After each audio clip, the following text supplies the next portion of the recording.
I have a confession to make. I'm somebody who breaks a lot of wheels.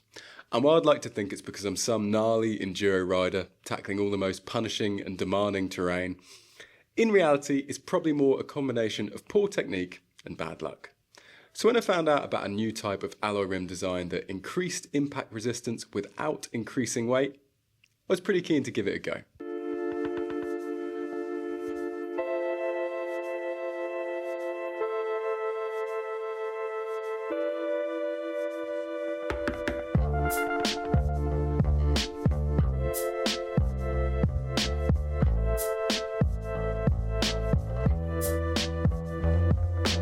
Hello, welcome to the video. Please excuse my very blue surroundings. This is the only space I could find to record this. In this one, I'm going to be giving you my review of the Wheelworks WOne wheelset and explaining why this rim design could be quietly revolutionary in the world of alloy mountain bike rims. For full clarity, Wheelworks initially loaned me these wheels for the purposes of a review, but I actually ended up liking them so much that I purchased them. Although, admittedly, at a slight discount. I've ridden a whole bunch of wheels throughout my riding career and my experiences have been really quite mixed, and that's putting it mildly. In the intro I said I was somebody who breaks a lot of wheels. To try and quantify that, my record for 1 year of riding is 4 rear wheels and 1 front wheel. I'm not sure if that counts as a lot in the grand scheme of things, but to me, when I had to pay for all of those wheels, it felt like quite a lot. If anyone can break my wheel breaking record, or if you have any amusing wheel smashing stories, please leave a comment down below. Also, if you like what we do in this channel, why not like and subscribe? Cheers.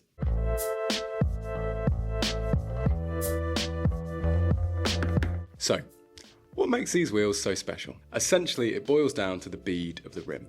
On most rims, this is just your bog standard piece of formed aluminium with some concession to strength and thickness depending on the intended purpose of the wheel. On these rims, the bead is actually hollow. Not only does it make them seem visually quite wide, it also offers increased impact resistance without increasing weight. Hollow bead designs already have some footing in the world of carbon wheels, but for alloy rims, I think it's only Wheelworks and Industry 9 who are offering this potentially quite revolutionary technology. Now all of that sounds wonderful on paper. We all like a nice chunky rim because it makes our bikes seem more moto, and who doesn't love that? Also, the idea of your rims having increased impact resistance seems like it could only be a good thing.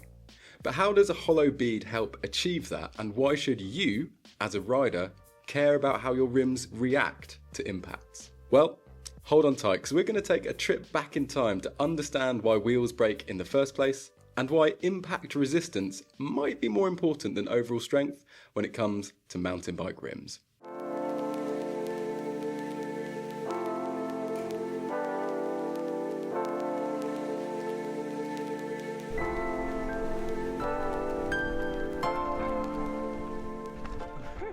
So back in the good old days when wheels were small, bikes were poorly designed, and there was actually some money in professional mountain biking.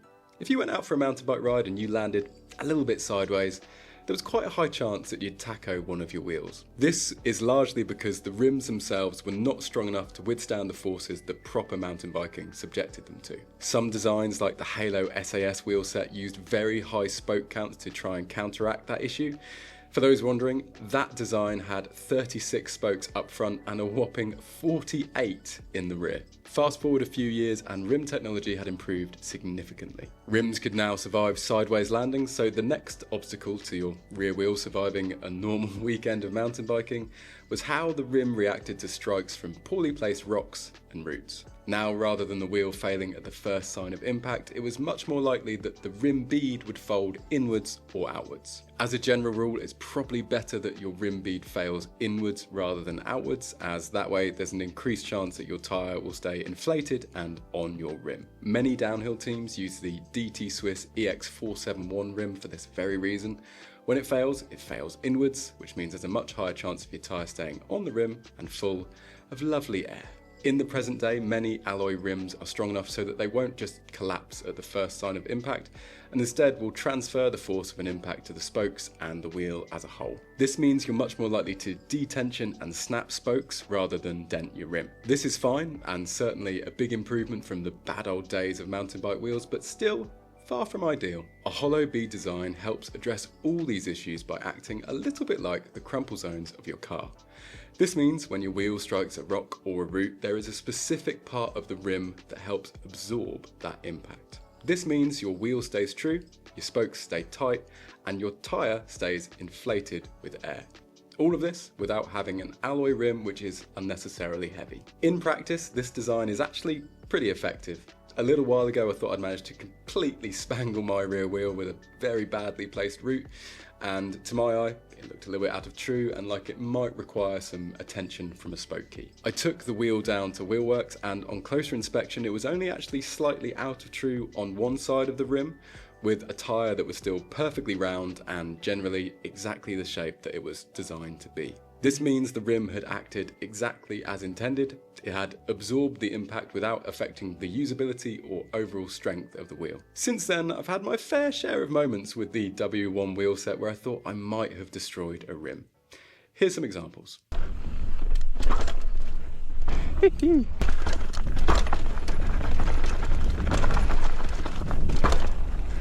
Woo! Wheel! Woo! Oh. But every time I've expected the worst and pulled off the trail to inspect these wheels, they've just been absolutely fine. You might be more demanding on your wheels, but for me, these are more than strong enough.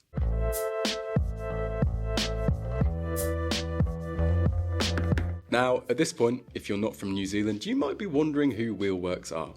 Well, they've been making wheels since 2006 and are based in Wellington, the capital city of New Zealand. They build a whole range of wheels from fancy ultralight carbon road wheels to these more affordable alloy mountain bike offerings. I think it's fair to say that while some wheel builders treat their craft as an art, Wheelworks treat it as a science.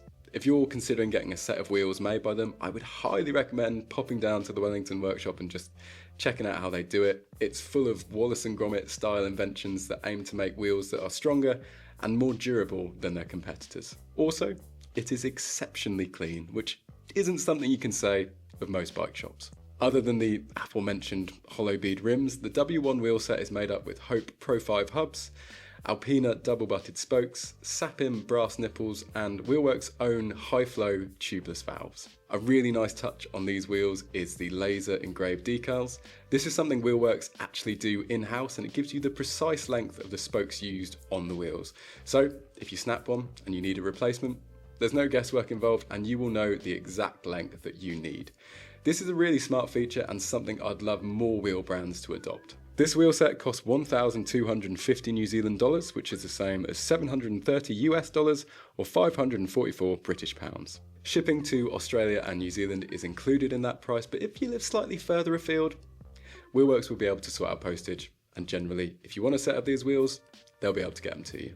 Moving on to ride impressions, and just quickly, if somebody tells you they can tell the difference between a hollow bead rim and a regular rim just based on ride feel alone, they're lying to you. In the real world, these wheels feel taut and responsive without being unnecessarily stiff or harsh. I've not managed to elicit any unpredictable flex characteristics from them, and generally, they feel like a well-made and well-considered alloy mountain bike wheel. They hold on well in off-camber sections and react well to repeated impacts.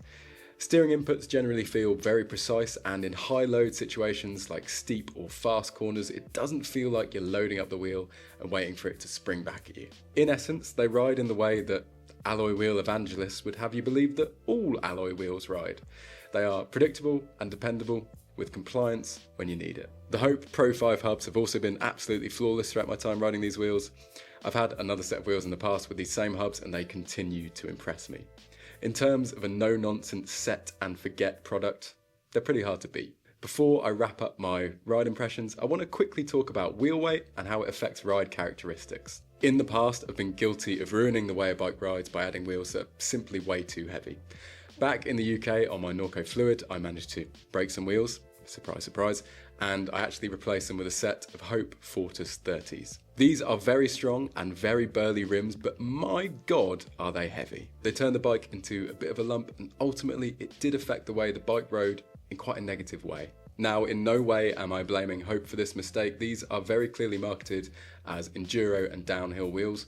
Putting them on a trail bike was probably quite a silly thing to do, but it's left a lasting impression on me. If there's one area of your bike where you're really going to notice adding or removing weight, it is your wheel and tyre setup. For this reason, when I got in contact with Wheelworks, I actually wanted to test out their W2 wheel set, which is ever so slightly lighter and aimed at trail to light enduro use. Speaking to them and explaining my history with breaking wheels, they very gently suggested that the W1 wheel set would probably be a slightly better bet. I was hesitant at first, but ultimately, after riding these wheels for quite a few months now, I think they represent a fantastic balance between strength and weight when it comes to an alloy enduro wheel set. In conclusion, these wheels are very good and I wouldn't hesitate to recommend them to a whole plethora of riders. Time will tell how the hollow bead holds up, but I've been riding these wheels for nearly 3 months now and they still feel good and strong. If that changes, I will be sure to post an update. If you have any questions about these wheels, please leave a comment down below and I will try my very best to answer it. Also, feel free to let me know what wheel setup you're running. I feel like it's a delicate balancing act choosing the right wheels for a specific bike, and I'm always interested to hear how riders have figured out specific ride setup problems. With all that said, thank you for watching and hopefully I will see you in the next one.